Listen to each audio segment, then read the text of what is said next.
Di jantung kota Surakarta, berdiri sebuah bangunan yang lebih dari sekedar tempat ibadah. Ia adalah saksi bisu dari perjalanan waktu, tempat di mana budaya, keyakinan, dan sejarah bersatu dalam harmoni. Masjid Agung Surakarta, rumah spiritual yang menyimpan jejak komunikasi antar budaya selama berabad-abad.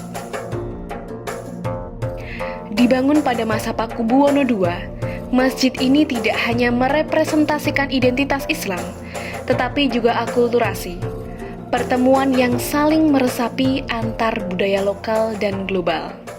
Jadi sejak dibangun oleh Pakubuwono II, ketiga, keempat ini masih kental untuk bangunannya ini menggunakan arsitektur Jawa.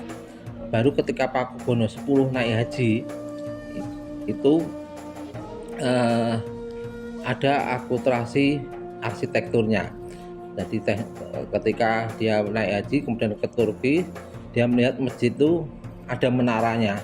Jadi supaya dari jauh kelihatan itu bangunan masjid, dan untuk melantunkan adzan bisa, dulu belum ada sound system listrik, ini pakai torong itu supaya terdengar jauh.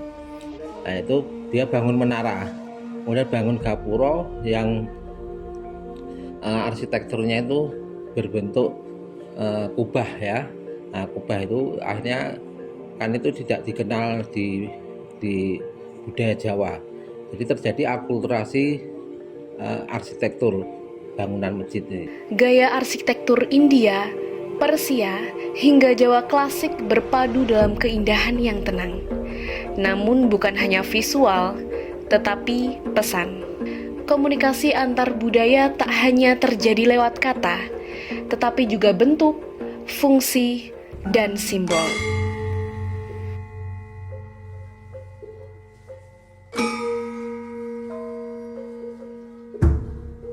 Satu bulan sebelum Maulid Nabi, gamelan mulai ditabuh.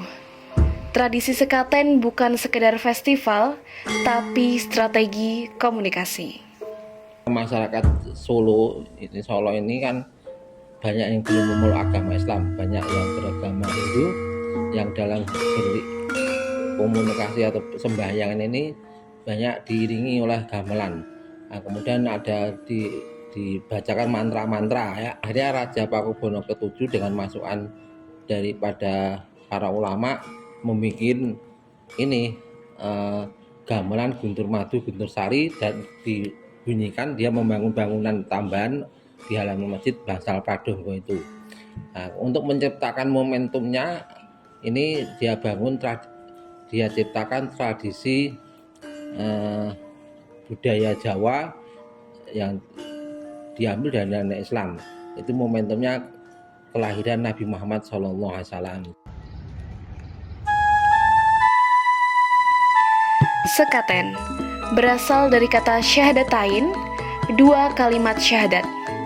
Tradisi ini mengajak, bukan memaksa, mengundang lewat seni, mendidik lewat budaya. Komunikasi antar budaya juga hidup di meja makan. Ramadan itu ada tradisi malam selikuran, dan maka menyambut Lailatul Qadar itu raja bersedekah di Masjid Agung, didoakan itu mengeluarkan makanan tradisional seperti serabi, apem dan sebagainya ya, hampir 1000-2000, tapi maknanya supaya 10 terakhir itu banyak beribadah.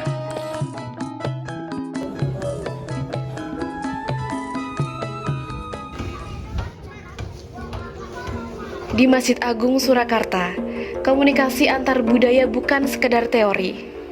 Ia nyata dalam kayu, suara, makanan, dan ruang. Dalam bagaimana umat Islam Jawa menemukan cara untuk tetap menjadi dirinya sambil merangkul nilai-nilai baru yang datang dari jauh.